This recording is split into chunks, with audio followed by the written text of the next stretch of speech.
O'Meara failed lamentably in his endeavors to obtain some alleviation of the emperor's captivity, especially in that which Napoleon most desired, a change of governor and the dismissal of Hudson Lowe. How did he fail? The only cards he could play were the emperor's health and the absolute impossibility of his escape. General Gourgaud had just asserted that the emperor had never been better and that he could leave St. Helena wherever he liked. Moreover, to every request, to every complaint, there was a ready reply. The emperor was not ill. That is why Lowe considered it necessary that he should have a doctor. He sent to O'Meara's old residence at Longwood his man Verling, who was a doctor whom General Bonaparte knew since he traveled with him on the Northumberland. If the general was ill, he need only consult Verling. If he did not consult him, then he was not ill. Napoleon, however, refused all association with Verling and thereby remained without relief during the time when the symptoms he had shown began to develop and ought to have had the closest supervision and attention during the night of January 16th, 1819. After being without medical care for 6 months, an accident happened. Overcome with giddiness, Napoleon fainted. In accordance with the orders he had received, Masson did not summon Verling, but requested the services of the doctor of the flagship Conqueror, a certain Dr. Stocco, a friend of O'Meara, who had introduced him to the emperor when there had been a question of consulting him in the preceding June. Stocco arrived at Longwood on the morning of the 17th, but did not see the emperor, who was seeking relief in a hot bath. The possibility of his staying at Longwood was discussed by Masson, Bertrand, and himself, but such an arrangement had to be submitted to the governor and the admiral for their approval, since they could find no urgency nor immediate necessity for his presence there. Stocco returned on board, but was summoned again in the night. He issued a bulletin. The most alarming symptoms were those which were in evidence the night before last. Their return could easily prove fatal, were help not at hand. Summoned again on the 19th, he broke the rules which Lowe had just laid upon him, and which could not actually be carried out. He saw the emperor without Verling being present, bled him, and stayed the night. On the 21st, despite the fact that he realized that his post was at stake, he obeyed the admiral, who ordered him to return to Longwood. He was kept by the emperor for an hour and a half beyond the time allowed him by the admiral, and rather than face the results, he decided to request his return to England for health reasons. He succeeded, arrived in London, and was immediately sent back to St. Helena, where he was summoned before a court-martial on board the Conqueror and found guilty of having said and written that the emperor was ill, and ill with liver disease, in order to show that he was disposed to thwart the intentions of the restrictions of the governor of the island, and to favor the news of the French prisoners in supplying them with excuses for well-founded complaints. He was struck off the Navy list, so that, as General Gourgaud had preordained, no doctor, under penalty of dismissal, had the right to say that the emperor was ill. At this date, January 19th, something might yet have been done to relieve him, but from January 21st until September 21st, 8 months, the emperor did not see a doctor in order to obtain some sort of relief from his sufferings, which had become unbearable, and which he continued to attribute only to the liver disease. He spent part of the day and night in hot baths, which he took in the miserable little hovel behind his bedroom. He no longer worked.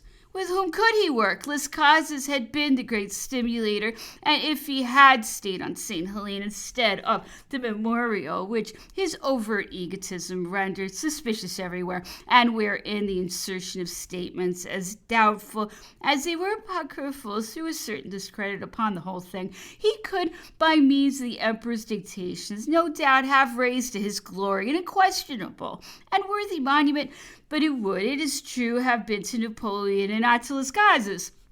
Nevertheless, a part of the manuscript published as memoirs of the emperor had been taken down by Las Casas from his dictation, and he had left the manuscripts at Longwood.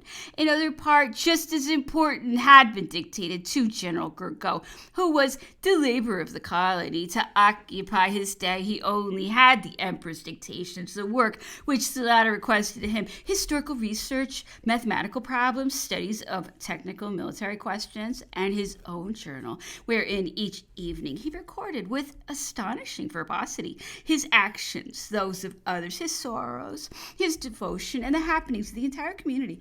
The emperor had not derived all the benefit possible from Gorgo because of his disposition. Having been present at all the campaigns since 1805, Gorgo might have been of inestimable value in recording their story and in giving the posterity the movements of gigantic military operations. The departure of Las Casas and Gorgo left Montellon, with whom he certainly worked, but only by fits and starts, throwing together certain phrases of refutation or justification concerning a book which had lately arrived from Europe, but without undertaking any long work, and Bertrand, with whom he resumed the Egyptian and Syrian campaigns, overhauling from the beginning the work on them sketchily done with Gorgo. He employed Marchand in the battles of Julius Caesar, Saint-Denis, most probably on those of Turenne and Frederic, but when they were published, they were only valuable for the comparison they bore to his own method of war, and seemed,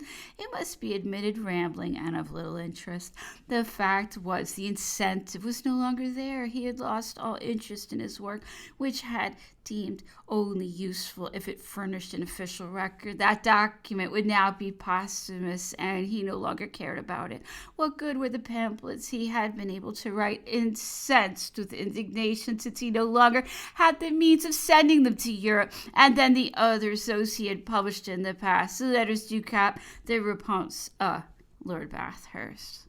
What had they produced? There was his greatest grief, incapacity.